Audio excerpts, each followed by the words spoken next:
All right.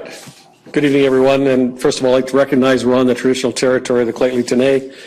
And I want to acknowledge Councillor Kohler is with us this evening. Thank you, Councillor. And thank you for joining us in the second of two digital town hall meetings relating to the referendum. We have, in fact, confirmed as a council that the referendum will take place on October 28, 2017, to decide on the rebuilding the Four Seasons Leisure Pool and Fire Hall number 1. Tonight's meeting will be about the pool. As a council, we highly value community engagement, and that's why we're undertaking a host of activities to help residents understand the issues at stake when they mark their ballots this fall. Part of this outreach is the 2 digital town hall style meetings, which we are doing this week to help us reach residents on the internet. Right now, video of this information session is being streamed both on our website, like a normal council meeting, but also on the city's Facebook page at facebook.com/cityofpg. The videos will also be made available to Shaw TV for rebroadcast, just like Prince George City Council meetings. And to give you an idea of what to expect tonight, following this introduction, City Manager Kathleen Soltis will be giving a short presentation regarding the Four Seasons Pool, its current state and location, and the reason it's going to be on the ballot for voter assent during the referendum. After that, we will play a short video relating to the proposed replacement of the pool. Following that, there will be a Q&A session with the panel of local media representatives you see before you.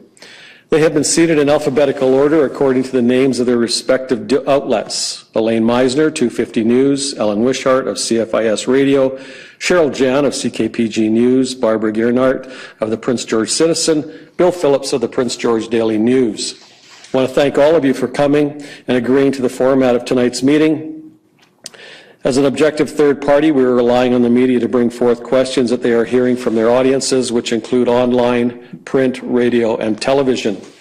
Questions will be asked by each representative in alphabetical order, starting with 250 News.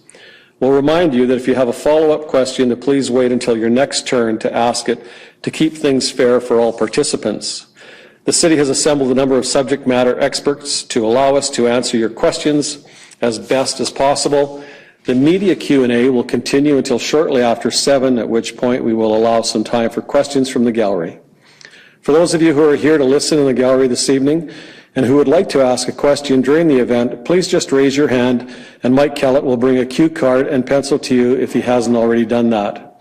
Members of the gallery will be limited to 1 question each to allow as many people as possible to participate. When your question is written on your card, please just raise the card in the air and Mike will come and get it. All questions must be handed in to Mike by 7 to give us enough time to read and answer them all. Later, I will read aloud the submitted questions for response by city officials, and once we have read through and answered the questions from the gallery, we'll wrap things up for the evening. And we'll attempt to get through as many questions as possible, and the event to be completed by 7:30 p.m. So with that, folks, I'll turn it over to Kathleen Soltis, City Manager. Thank you, Your Worship.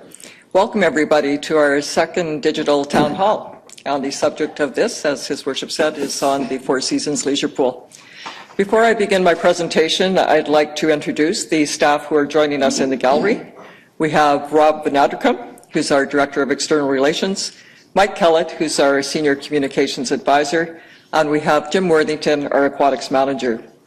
Joining us around what we affectionately call the horseshoe, we have Leslie Jackson, who is our Legislative Assistant, and she's going to help me out by running the PowerPoint.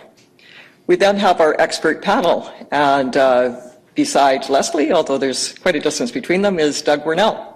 Doug is a sport architect, and he is with Dialogue Design. He has been very helpful to us in getting as far as we have with this project, and he's going to be one of the experts who are answering your questions tonight. We then have Rob Whitwam, who's our General Manager of Community Services, and the aquatics area actually falls under Rob's jurisdiction. We next have Adam Holmes, the City Engineer, Chris Delio, Director of Finance. Then going over to the end on my side, we have Walt Babbage, Corporate Officer, Dave Dyer, General Manager of Engineering and Public Works, and Ian Wells, General Manager of Planning and Development. And I'll now begin my presentation. As this session relates to the replacement of the Four Seasons pool, that of course is going to be the subject matter of the presentation. The presentation will include an overview of the City of Prince George's infrastructure investment needs, specific details concerning the need to replace the Four Seasons leisure pool, information about Referendum 2017, and tips on how to stay up to date between now and October 28th when the referendum is held. At the end of the presentation, Leslie is going to play a video that the City produced concerning the Four Seasons leisure pool replacement project. In recent years, the City has been doing an inventory and condition assessments of its Civic facilities. As this slide shows, we have over 50 Civic facilities of varying ages.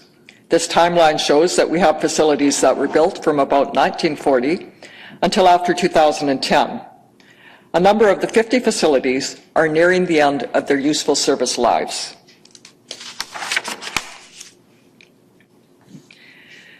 The facility we want to talk to you about today is the Four Seasons Leisure Pool, which was built in 1970 and so is now 47 years old.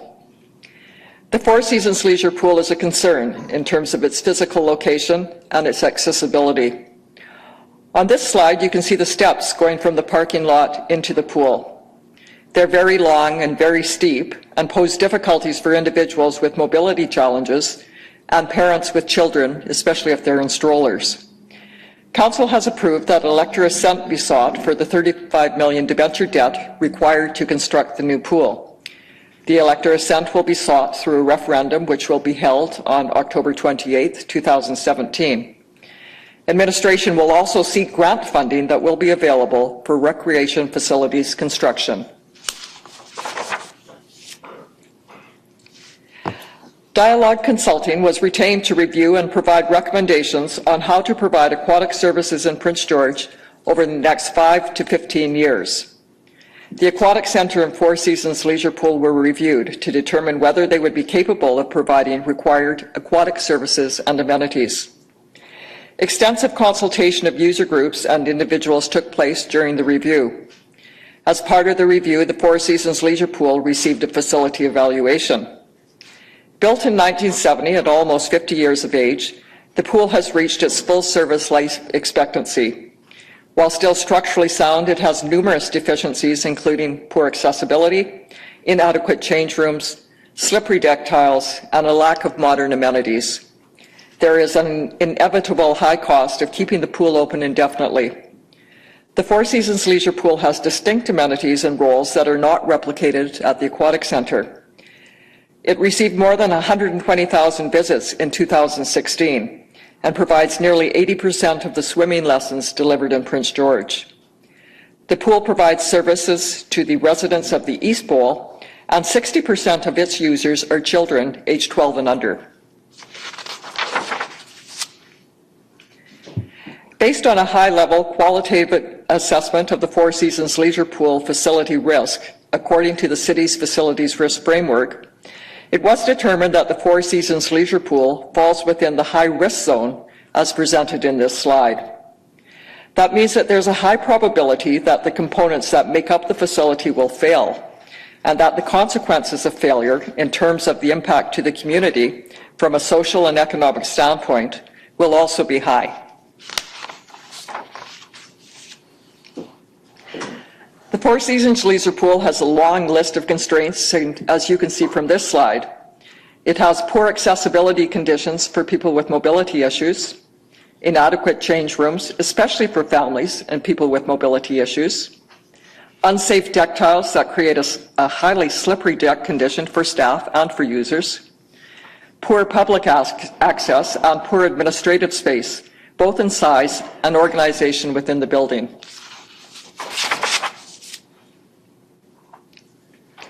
The Aquatic Needs Assessment identified the total cost of retrofitting the Four Seasons Leisure Pool to be $10.3 million. From a life cycle cost point of view, it would not be cost effective to make all the repairs needed to bring the facility up to the current code requirements and address all of its accessibility issues.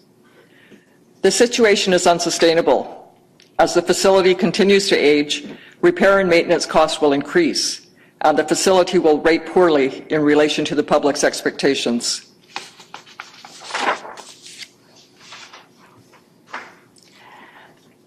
The city also sees a new pool as critical to ongoing efforts to advance the downtown and attract people into the core with improved amenities and services. The Aquatic Needs Assessment reviewed location options for aquatic uses. It identified that strong public feedback indicated that the current location of the Four Seasons pool is very important, and if it were to be rebuilt, it should be rebuilt near its current location and kept within the downtown. Keeping the pool within a civic precinct in the downtown also aligns with what the city has heard from community engagement and feedback through the development of the downtown vision for smart growth on the ground and the official community plan through the downtown land use policy direction. The city is intending to rebuild the Four Seasons pool close to its current location, as you can see on this slide. The site currently has a Days Inn hotel on it, which the city has purchased, subject to receiving borrowing approval for the new Four Seasons pool construction in the referendum. The city considered but chose not to construct the new Four Seasons leisure pool on the existing Four Seasons pool site. In order to have the entire site available for construction, the existing Four Seasons leisure pool would have to be demolished before a new pool could be built, and the services that the pool provides would not be available for a couple of years. The city also considered building the new Four Seasons pool on the existing site while keeping the existing pool running. To do that would require building an L-shaped pool, which would not be ideal in the long run. It would also be difficult to continue to operate an existing pool while a new pool was being built right beside it. This slide shows the proposed new pool's features. Entry to the new Four Seasons pool will be accessible to all users. The spacious change rooms will also be accessible. The main pool will be 6 lanes wide and 25 meters long. The pool will have a shallow and warm pool for small children, swimming lessons, and therapy purposes. The new pool will also have a leisure pool with a gradual beach entry and various water features, including a slide. At the open council meeting on April 24, 2017, council approved a referendum process to obtain elector assent for the Municipal Finance Authority debt funding required for the Four Seasons Leisure Pool Replacement Project and for the Fire Hall No. 1 Replacement Project, and that the referendum be held on October 28, 2017. The borrowing requested for the new Four Seasons Leisure Pool is $35 million. If your 2016 property assessment was $300,000, the annual increase to your general tax bill for the new Four Seasons Leisure Pool would be $59.13. The land acquisition of the Days Inn hotel property, together with the demolition of the Days Inn and the existing Four Seasons pool, would cost up to $7 million more. That cost would be covered by the city's capital reserves. The city will vigorously pursue federal provincial grant funding. Applications are expected to be available in early 2018, and a successful application could provide millions of dollars of funding to offset the project costs. This graph shows the city's legal debt limit as calculated by the province of BC. It indicates that at the end of 2016, the city's borrowing was less than 50% of its debt limit.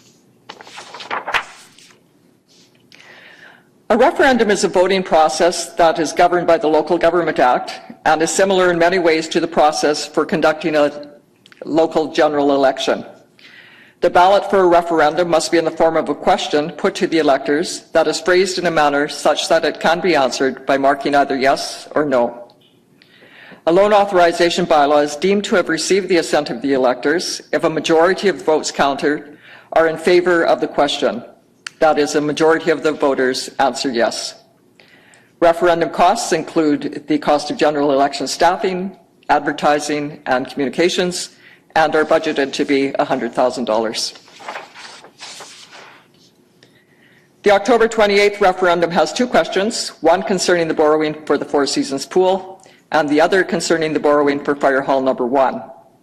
The question for the Four Seasons Leisure Pool asks the electors if they're in favor of the city borrowing no more than $35 million, repayable over no more than 20 years, for the development and construction of a new Four Seasons Leisure Pool to replace the existing pool. The general voting day is October 28th. Advanced poll opportunities are on October 18th, 19th, and 24th. This map of location is on the polling locations is on the city's website. This is just a quick summary of all the points that I've covered in my presentation. The city realizes that because there are diverse audiences, it must use diverse channels and activities for providing relevant information. Because of that, referendum information is available on the city website, through media and social media, videos, publications, and brochures, through open houses and digital town halls like this one, and through on-request stakeholder meetings. It's important that the city communicate information to community members about the referendum process, the need for the Four Seasons Leisure Pool to be replaced, and the costs associated with voting yes or with voting no, so that our residents can make an informed choice on October 28th. And with that, Leslie is going to play a video. Hello, I'm Kathleen Saltis, Prince George City Manager. Earlier this year, Prince George City Council confirmed that a referendum will take place in late October regarding the rebuilding of the Four Seasons Leisure Pool and Fire Hall Number 1. We want to make sure you're informed about the referendum and the facilities we're proposing to replace. This video is part of our efforts and will focus on the Four Seasons Pool. The Four Seasons Leisure Pool has served Prince George well since it was first constructed in 1970. Now, nearly 50 years later, there are issues with the roof and other vital structural elements. Parts of the facility do not meet modern accessibility and safety standards. In the next few years, we would need to spend millions of dollars to have these issues addressed in order to continue to have the capacity to provide services such as swimming lessons for children. To address these issues, the City commissioned Doug Wernell of Dialogue Design to conduct an aquatic needs assessment of Prince George's pools in 2016. Doug has 25 years of experience in sport architecture and is considered an expert in his field in Canada. We did the Aquatics Needs Assessment report for the City of Prince George, and the idea was to find out what's needed for the city to move forward in the next 20 years. The Four Seasons pool has many good elements. The fact that it has more than one tank, so that if you have to drain one tank, you can still operate another tank. It has a very popular water slide. It has shallow water areas that are excellent for certain kinds of activities. Simply put, while the walls are still standing, everything that's in the walls, plumbing, piping, electrical, all these things are starting to break down. And it's not easy to, or cost efficient, to repair a pool, to break into all the walls, break into the floors and ceilings, and be able to do that. So as we look at this wall, we see that we actually have leakage from the pool from the age of this concrete. We also have the caustic chemicals that are coming out of the water, such as chlorine, leaching material out of the concrete and causing this sort of decay on the walls. And this then generally affects things like other pieces of metal in the building. Now, right now, that's okay.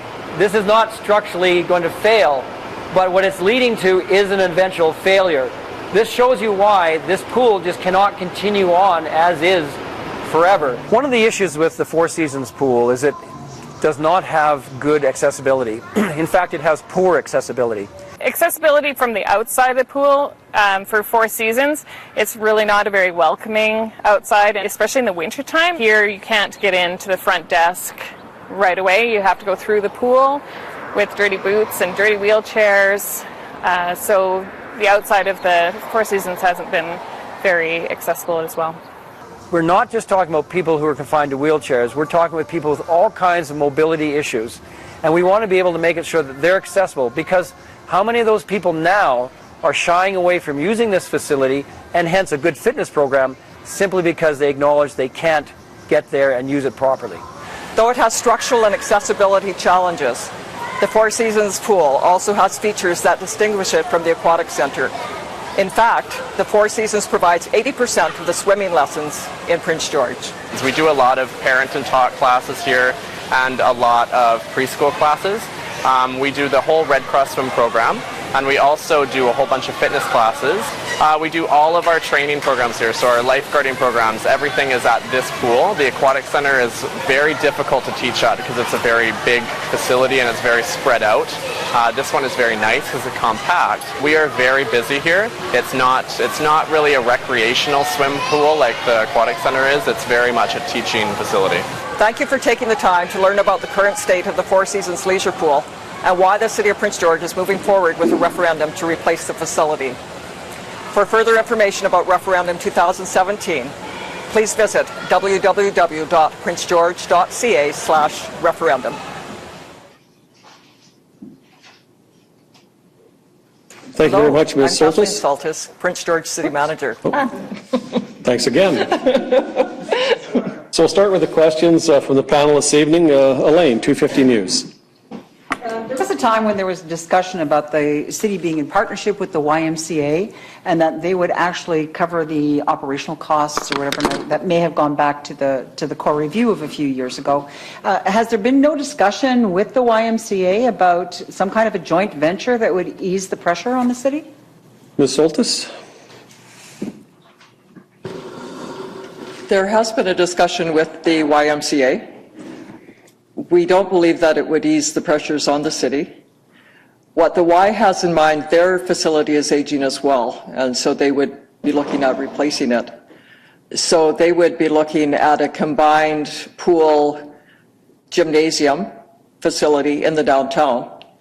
And the capital costs of a project like that would be considerably higher than the capital costs of replacing the Four Seasons pool in the way that Council has approved. The model that the Y also runs is different than the model that the municipality runs with operating pools. They do make use of volunteers, and the wage rates that they pay is different than what the city currently pays as well. In addition to that, part of their model includes increased revenues, and they do that through the gym side of things through memberships. It would cause the city concern to have a large gym facility in the downtown that would be seen to be competing with private sector gyms that are located there as well. Thank you. Ellen, CFIS Radio. A number of the things you brought up during the discussion related to safety factors at the current pool and accessibility issues. If the new pool is approved, are there going to be any problems with having those issues continue during the time of the construction? Like, have there been any things coming to you from safety organizations saying you have to fix this? Mr. Holmes? Yes, thank you. No, the pool's still safely operating and we're maintaining it, but obviously that can't continue without significant investment, and that's why we're looking at a new pool that will be accessible to all users and obviously meet current standards. Cheryl, CKPG News. Kathleen, you talked about how the city will be vigorously seeking federal and provincial funding. In what sense, and how does the BC Summer Games play into that? Is that going to be an actual shot in the arm for the city? I'll talk about the funding side of things, and then I'll ask Mr. Whitwam to talk about the games once I'm finished. The grants that we're going to be pursuing soon are the federal provincial infrastructure grants. They are in the process now of the federal government is agreeing on the terms on a province-by-province basis, as they can vary depending upon which province you're in. They expect to have those negotiations completed by early in 2018 so that they can open up the application process. There are a couple of streams that the pool would be eligible for. There is a small communities component. They haven't identified yet what the population will be, but often with those funding programs, the population threshold is 100,000 or less, so the city would fall into that category. And there would be a special allocation for BC that was for that particular funding stream. There's another funding stream too, and that its criteria are primarily based around recreation facilities. So the pool would very much be eligible for that. When we look at applying for grants like that, they're large grants as well. And as I said, we will be vigorously pursuing them. We're optimistic that we will receive a grant and that the amount of that grant would likely be in the millions of dollars and would offset the project costs of the pool. Mr. Whitwan, did you want to add to that? Well, obviously, the city has been awarded the BC Summer Games, and at the time of the bid for the games, upgrading of Massage Stadium was known and was part of the bid. Obviously, we did not know the status, as we still don't know the status of the Four Seasons pool, but the Four Seasons pool, as it is, fit into the bid, and clearly, if that pool is redone and we have a new pool, I think it would just further enhance the event. Thank you. Barbara, Prince George citizen.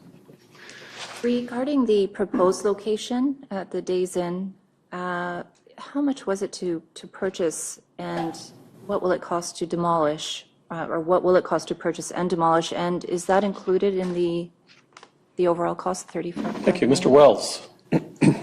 The acquisition cost for the Days Inn site is $4.5 million. We're anticipating a maximum demolition cost of another up to $2.5 million, and that is for the demolition of the existing Four Seasons pool and the demolition of the Days Inn. Bill, Prince George Daily News. Yes, thank you. Just down the road a bit in Vanderhoof, they just built a pool, or they're building a pool for, I believe, around $12 million. So why is ours 3 times as much? Or what's the differences between the two? Well, I guess I'll start off with making a comment that we're a much bigger municipality than Vanderhoof. And Vanderhoof certainly wouldn't see 120,000 visits a year in their pool like we do. So I think that's one of the major factors.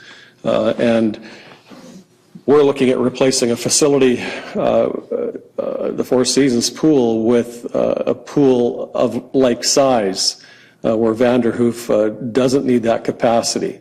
We have seen through the aquatics review that both the Four Seasons and the Aquatic Center barely manage the visits that we currently have. So to downsize the pool, and if you're referencing the Vanderhoof pool and suggesting that we go to a $12 million pool, it certainly wouldn't suffice and certainly wouldn't service the market that we have. I'll pass that. Ms. Soltis, do you want to comment any further? Or Mr. Whitwan, Mr. Wernell? Mr. Wernell might.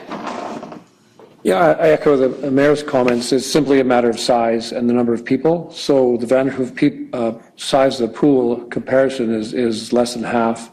I mean, it has components, but if you were to do a side-by-side comparison, you'll see that everything from change rooms to the tanks themselves are all much smaller, simply because they're servicing a much smaller market. So it's not, we're not trying to be grandiose here. It's just the number of people we have to service require more tank space. Thank you. Elaine, 250 News. Okay, let's get down to the taxes. You're talking about $19.71 per $100,000 of assessment, which is about a 2.34 increase in the levy, right, for the cost of servicing. But we can't look at the tax increase or the cost of the taxpayer in isolation, because certainly there are going to be regular city operational costs that are going to be involved. The budget is not going to stay static. So we're already looking at seeing the levy go from another 2.34% on this particular project, 3.34% if you add the fire hall to it, and God only knows what else beyond that when it comes to regular operational and increased costs that the city is going to be facing. So to get to the question, what is the city going to do to offset and reduce costs on one side so that the taxpayers, when you finally do borrow the money, are not faced with a 6% tax increase? Mr. Dalio? We'll of course look at all of the cost drivers and potential revenues that are coming into the city from year to year when the actual debt servicing costs come onto our tax bills.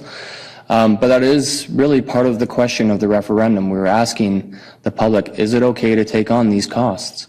So we'll of course always keep the offsets as much as we can, but we wanted the public to be aware of what the costs are ahead of time. Thank you. Ellen, CFIS Radio. As I understand, the report which indicated that there was the need to replace the Four Seasons leisure pool also indicated there was major work needed at the Prince George Aquatic Centre.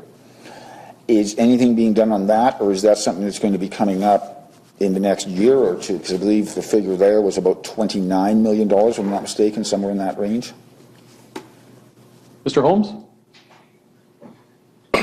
Yes, thank you. We're doing current assessments on the Aquatic Centre. There does need to be reinvestment in the Aquatic Centre. It's reaching that time where we have to start looking at the envelopes and the roofing systems on that. So yes, there will be need to invest in our in all of our infrastructure, including the Aquatic Centre. Cheryl, CKPG. This is for Chris. So describe for me what some of the big debt projects have either just come off the books or are about to come off the books. Sure. Recently, we've had the CN Center as well as the Aquatic Center's debt come off the books. In our general fund, which is the same fund with which these projects would come onto, the next project that is coming off of our debt books is the Fortis lease-in, lease-out agreement, and that will happen in 2021. Ms. Soltis? I'll add to that. I've been here a lot longer than Chris has. So actually I was here when we did the Terracin referendum at the time. It was 2004. And that's the last time that we held a standalone referendum. So at that time we borrowed money for this investment to do a lease-in, lease-out agreement with Fortis. And the idea was that we would get money from them taking the buyout clause out of the agreement that they had with the city. So the borrowing was approved. I think it was at about 65%. As Chris mentioned, that borrowing is about to come off in 2021. It was about $60 million at the time, so that will drop from the amount that you show when we look at our debt in terms of issued and authorized. Not only will the debt come off, so our debt picture will look better, we get a legacy. So the legacy that we promoted to the public at that time was $25 million. And the legacy will come due. The investment has been successful, and it will be $26 million that we receive either in a lump sum in 2021 or over a period of time, which in the end result would actually end up being more than the $25 million that's expected. Good, thank you. Barbara, Prince George Citizen.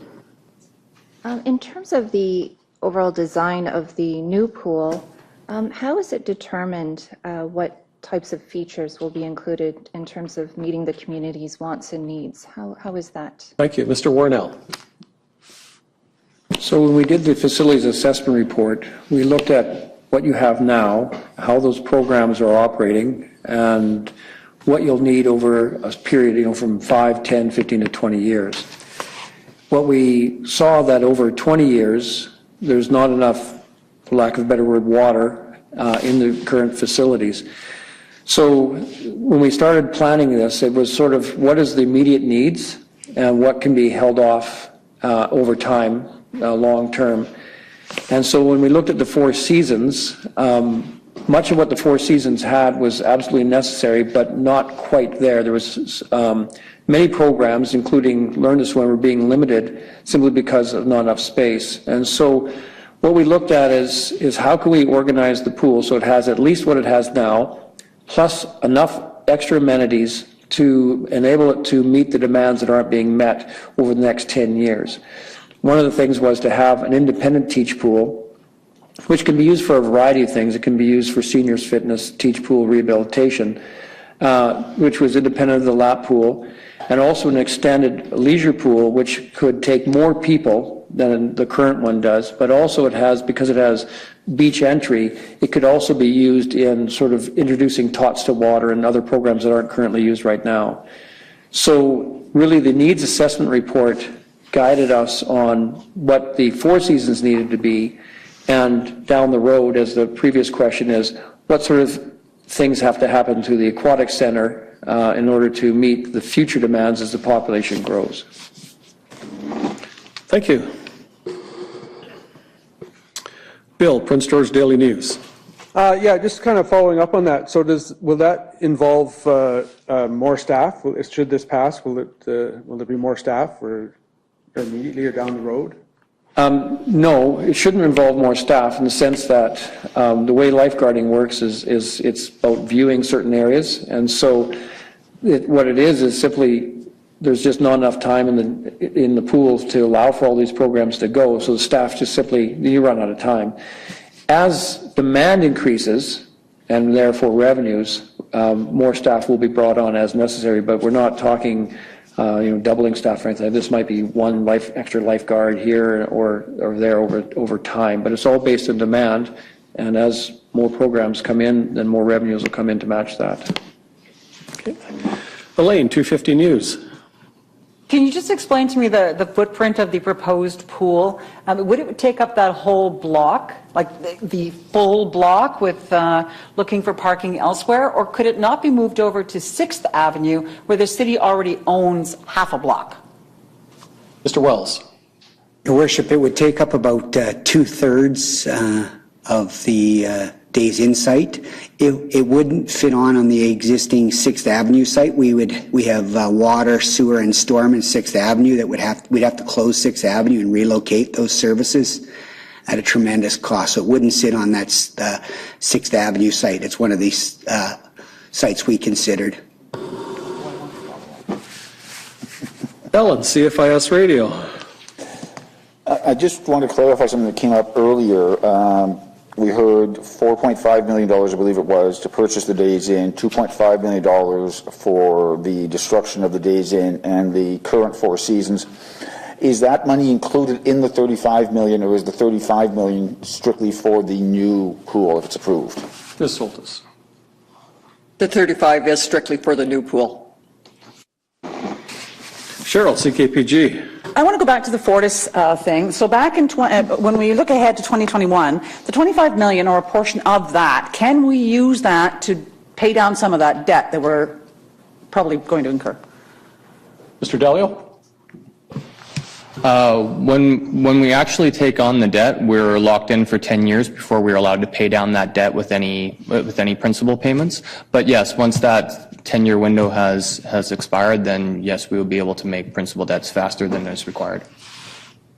Barbara, Prince George Citizen. Any idea what the operating costs would look like with the new pool as compared to the old? Who wants to tackle that? I don't have the information right in front of me, but in the needs assessment report, we gave an outline of what operating costs will look like.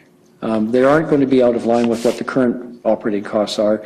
And in many ways, from the physical side of things, because we're using more modern systems for air conditioning and pool water conditioning, those costs will actually go down.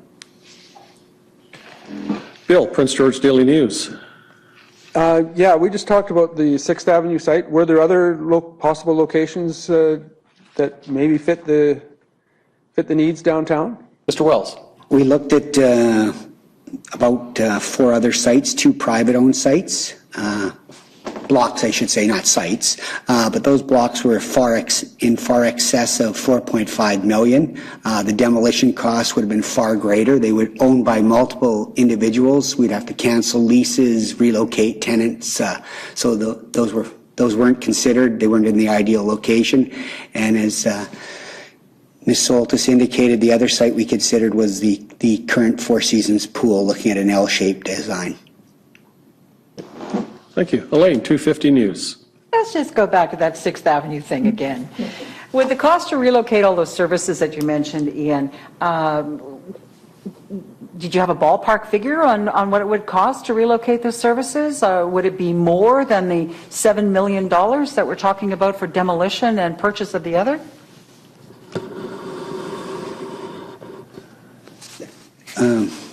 Your Worship, it would be less than the 7 million. However, I'm not sure that would still fit on that site. If we close 6th Avenue, the site becomes about 1.2 acres. The proposed new pool location is about 1.78 acres. So even if we did that, we wouldn't have had enough room to fit the new pool on that site. But the service cost relocation would be in the $1 to $2 million, but also the 6th Avenue site it has value. It's not a worthless site. It's an opportunity cost, so we have to place a market value on that too. So that's not free land if we were using that for a pool. Ellen, CFIS Radio. I'm going to go sort of to a question that came up last night with the fire hall. What kind of time frame are we looking at? Like how long would it take to get the new pool up and running? Mr. Holmes. Thank you. So we looked at starting the design in 2018, and then it'd be approximately a 2-year construction phase, over 2 years, for the completion of the pool and the demolition of the existing buildings. Thank you. Cheryl, CKPG. That was my question. When do you anticipate the old pool will come down? And of course, the ubiquitous question, would that site be used for parking perhaps? Mr. Holmes? Mr. Wells? Your Worship, we would look at other opportunities for that site. It's a valuable piece of land just to be used for parking. And we would close the Four Seasons once the new pool is up and running. Mr. Wells? There has been some questions regarding parking on the new proposed site. Currently, the Four Seasons Leisure Pool shares the parking with the Civic precinct, so there is sometimes capacity issues when there's events going on. So there'll be similar parking at the new pool as there is at the existing Four Seasons Leisure Pool. We're looking at also bringing in angled parking on 7th Avenue as we did on 5th Avenue, which increases the number of stalls by about 35%. So. Thank you. Barbara, Prince George Citizen. With Prince George's aging population, obviously there's still a need for families for the new pool, but in terms of seniors, what sort of features can they look forward to specifically with the new location? Mr. Warnell. That's one of the focuses of this pool, as our needs assessment report definitely addressed that. In fact, when we had our open house, I would say the first open house, 99% were seniors. So one of the first things we're addressing is accessibility, and I have to emphasize to people that this doesn't mean wheelchairs, although that's part of it. This means people who have difficulty walking, who would operate with a cane or other forms of mobility, such as prosthesis. So just getting into the pool will be addressed so that it's an ease of coming into the pool. Then in the tanks themselves, the teach pool is fully ramped, so there's no awkward sort of trying to get into a pool or step into a deep area, so you can ramp down. And the leisure pool, of course, is beach entry, so again, it's walk-in without any difficulties. There will still be the traditional ability to have people lowered into the lap pool, but if you just wanted to come in for recreate or seniors fitness, the ability just to come into the pool on your own power is available at that point. And again, the idea is for the teach pool to be large enough for seniors fitness or mobility exercises, and the temperature will be changed quite a bit. Obviously, if you're in a lap pool, you don't want very hot water because you're working out hard, but seniors need warmer water, and by having the dual tanks, we're able to do that. So in addition to that, I want to point out that what we're trying to do with the new pool is to make it a social hub as well. The current pool, the way it's set up, is simply you're in and out for pool activities.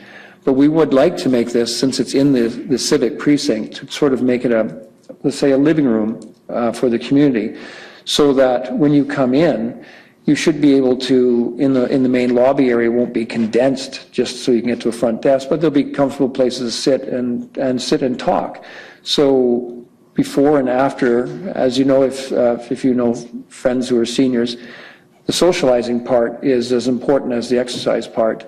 And so we're taking pains to make sure, I mean, we can't obviously just create a huge space, but we're trying to make it so it is a comfortable space, a space that doesn't feel cramped, and a space that feels inviting. So beyond just allowing seniors to get into the building and get into the fitness areas, we also have a social area. Lastly, the change rooms will be quite a bit different. Right now, the change rooms aren't accessible, and they're very cramped. So what we're going to do is bring them up to modern standards, and that will include more family change rooms and much less in the way of men's and women's change rooms separate. This allows you to come into a cubicle and change in private and come out, but there'll be lots of space there. And so if you need assistance, so let's say a husband in a wheelchair and a wife helping him in, they can go into the same family change room, into a cubicle together without any problems. Or a mom coming in with older boys can then go into family change. So seniors will benefit from that side as well. So in all aspects of this pool, there's been a heavy emphasis on trying to make it accessible to seniors and, in fact, to encourage them to come. Thank you. Bill, PG Daily News. Yes. Will the new facility be connected, or can it be connected to the district energy system, or downtown, or whatever it's called? Mr. Holmes? Mr. Dyer? Mr. Dyer, sorry. Your Worship, yes, the district energy actually runs right along 7th Avenue, so it's right there in front of the building, so it'll be right available. And it will be, and as the current Four Seasons pool is on district energy currently. Thank you. Elaine, 250 News. Sorry, I'm still trying to get past having the pool in my living room. We don't have any certainty on what the interest rates are going to be by the time we actually need to borrow this money. There were suggestions today that the Bank of Canada rate could jump another 3 times over the next year. So by the time you're ready to borrow, we don't know what the interest rates are going to be. And so I'm just wondering, with what confidence do you have to say that it would cost us about $19.71 per $100,000 of assessment? Mr. Delio. We, of course, started the messaging on this facility more recently than just today. Today, the rate is 3%, and so we're giving you the best information we have at the time. But the truth is, you're right, we are exposed to interest rate risk from between now and the time that the money is actually borrowed. Also, once we take on the 20-year debt, the interest rate is adjusted every 5th year of that term to whatever the current rates are. So we give you an estimate based on what we know today, but the rates do change and fluctuate as the term of the loan goes on. Alan, CFIS Radio. Sort of think a bit of a side shoot, if you will, to Bill's question about the energy thing. What's the carbon footprint of the new pool going to be? I don't think the old one's probably quite coal-fired, but it's probably pretty close. So I'm assuming this one will be slightly more energy efficient? Mr. Warnell? Yes, we may not necessarily go after a LEED certified building because certification costs represent huge costs and are needless. But in every way, we're looking to make this a sustainable building. So everything from hooking into the district energy to the new systems, which will be vastly and more energy efficient than the current systems, just because we've come a long way since these ones were installed, will be put into place. In addition, the new pool will be heavily insulated to current standards, which makes a huge difference both summer and winter in its energy use. So in every way, when we go to the design of this pool from a mechanical point of view, we'll be looking for, which is the most important part mechanically, is where the money's saved. We'll be looking to make sure this is a sustainable building. Okay, thank you. Cheryl, CKPG. Well, the city has a partnership with UNBC for the sports center. Was there a similar kind of partnership ever looked at for the pool, like maybe having that pool adjacent to or connected to the sports center?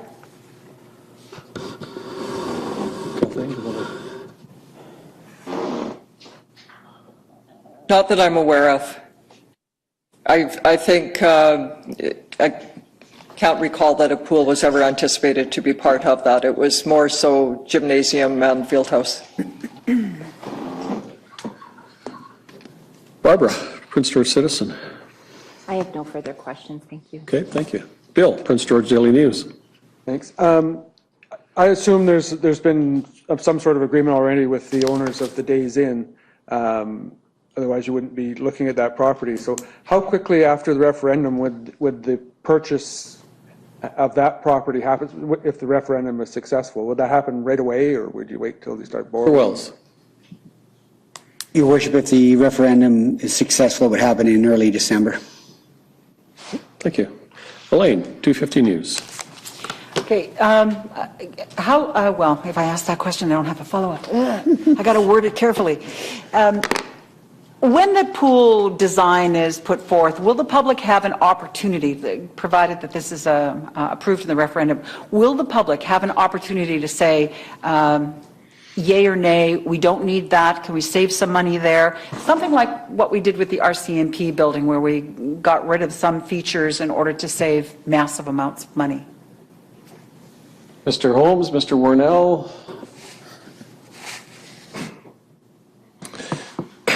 I can talk about a bit of the design. Once we start into the design process, there'll be a bit of public engagement with that process for sure. In terms of cost savings, our target is that $35 million build to design. If there are price increases in that during that timeline, we'll look at cost saving initiatives that we can put forth to still deliver a pool that meets our needs, but stays within that budget. Any other comments around the table? Ellen, CFIS Radio. I have no further questions, and unfortunately, I do have to leave at this point as well. Okay, thank you very much, Ellen. Greatly appreciated for your participation. Thank Tap you. it out. Cheryl, CKPG, you're out. Tap it out, yeah. Barbara, anything else? Thank you. Bill. Oh, I'm good too. Elaine. Oh, good. So are you telling me that we are designing to a budget as opposed to making a design and then seeing what the budget could be? I mean, it seems kind of backwards to me, that it's sort of like you've got $35 million billed to that amount, or are we coming up with an idea and saying how much is this going to cost? So, first of all, again, back to the original question about how we came up with the design. So the needs assessment report gave us the scope of what we had to incorporate into the building. So what we did is, in a conceptual design, in order to see how that would fit and fit on the site, that has been costed out at $35 million. So the idea is, almost to your previous question, there wouldn't be an opportunity to cut things from the pool because it's already been predetermined through public consultation what the pool has to have through a needs assessment report, which says this is where we're at in providing these aquatic services to Prince George. So the idea is that and the budget did include a escalation amount in it. So $35 million is the costing, what it takes to achieve this pool. So that's the budget we want to work towards. So if there's some, like 2005, amazing escalation in construction costs, at that point in time, City Council will have to look at it and say, can we do this? Because all of a sudden it's a $50 million pool, which would be outrageous, but you know what I mean, is that the idea is it will have to be looked at. We have a high degree of confidence that we can build this to $35 million, but we can't foresee in the future.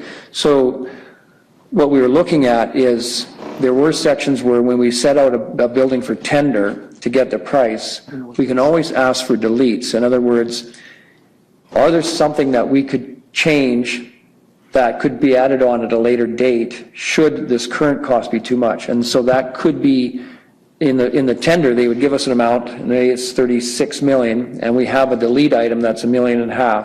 We could option to take that delete to bring us back within budget, and the design is such that in the future that could be added back on, because we recognize that what's in there is needed to meet the needs of the City of Prince George, but at the same time, there's no bottomless pit of money out there. So that's why we're trying to be cautious about, being able to hit that target, but we may have to have some wiggle room on that. Thank you. Ellen's gone. I'll go through the panel one more time. Cheryl, Barbara, Bill. Just following up on that a little bit, last night with the fire hall, the design budget was, I think, 1.5, which is probably about 10%. Is that probably similar for this, the design? Yes, very similar. Very similar, okay. Elaine. Okay, we'll cap it off with the panel this evening. Thanks very much to the panel. I have a couple of questions from the gallery. The first one I have is, at what point in the future will the cost of the new proposed pool with its maintenance and debt costs match the costs of refurbishing the Four Seasons pool and its maintenance, assuming debt costs on it to be zero?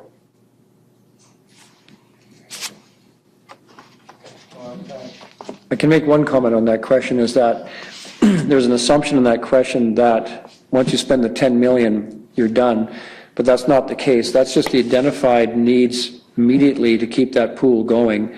You will always have things breaking down. It's sort of like hanging on to an automobile for 30 years. You can do it, but eventually you've pretty much replaced every part in that car, and you've probably exceeded the cost of a new car, including the fact that an old car will never have the efficiencies or the safety of a newer vehicle. So I think I can't address when they will match up, but I can tell you that it's not going to just be 10 million. That's just to get us up to where we need to be. As time goes on, more and more systems will fail in that building and they'll have to be addressed. So it's just a fact when you're dealing with a building of that age that it's got major ongoing maintenance and reversion costs. Thank you. Second question that I had from the gallery, at what point in the future will the cost of the new proposed pool with its maintenance and debt costs match the, sorry, let's go by that one. Why did I grab that? Sorry, what is the difference in cost between building on the proposed site and demolishing existing pool and rebuilding on that site? Mr. Wells, Mr. Holmes, if we could talk maybe a little bit about cost, but also about the fact that we wouldn't have a pool for a couple of years. So I think that's, Your Worship, it may be worth that Doug talks about the need of that pool, and then Adam can jump in. So I think the question is, why not build on that site, and then you could still build the pool on the site and then demo down. There's additional costs to the existing site, because in order to demolition a building that's right tight to a brand new building requires a much different method of demolishing the building. But the other problem was, because of the L shape of the design, and because we did look at designing around that, we actually got less pool for the dollars. We had to tighten up certain spaces just simply because there's less efficiency when you bend around a corner than you have a nice rectilinear building, which it makes it easier to lay out spaces. So there's two strikes against using the existing one. One is that it was going to be more expensive down the road because or at the time of demolition, and also because you just wouldn't be getting as much value as a pool as building on a rectilinear site with no obstructions. Mr. Holmes?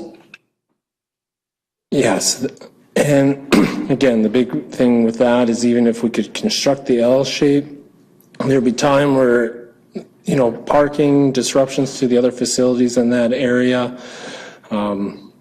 If we tore down the Four Seasons and built on that site, well, obviously then we're out the Four Seasons for 2 to 3 years, so it just didn't work for us.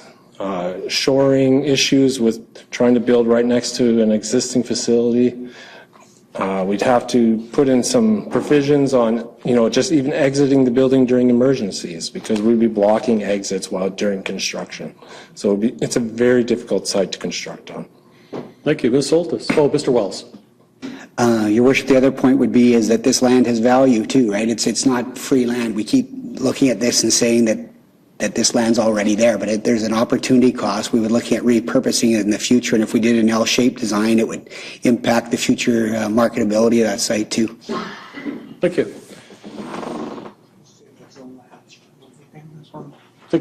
Thank you, Mike. How will the Is that purity? Quality. How will the quality of the proposed pool compare to the Four Seasons pool, since things seem to get cheaper as time goes by? So I think, Mr. Warnell, the question is specifically around the quality of product going into this particular pool. How does it compare to the Four Seasons that's currently there? And I think there's an implication that maybe cheaper means not as high quality as in the older pools and the quality materials. A swimming pool is a heavily regulated type of pool, so everything we put into it has to meet a certain standard in the building code. So there really isn't an opportunity to say, well, why put down tile? Why don't we, just put down some carpet or something? That, not to be facetious, but we are heavily regulated in those areas. So the quality of almost everything we put in is pretty much pre-mandated. The other thing about a pool is it's a very caustic environment. The chlorine that's in the air is highly damaging to most building materials. And so we have no choice but to keep the quality of building materials high. Otherwise, in a very short time, like if you try to use an inexpensive stainless steel, within 2 years it's rusted. So you have really very little wriggle room when it comes to the quality of materials that are being used. So I can't think of where you might be able to cheapen out in a pool environment. It's not the same as maybe in building rental accommodations, things like that. It's pretty much you're hemmed in. Thank you, Mr. Warnell. I don't have any more questions. I want to take this opportunity to thank the panel. Second night in a row, you've had to put in a couple of long days. We appreciate that. Thank you so much.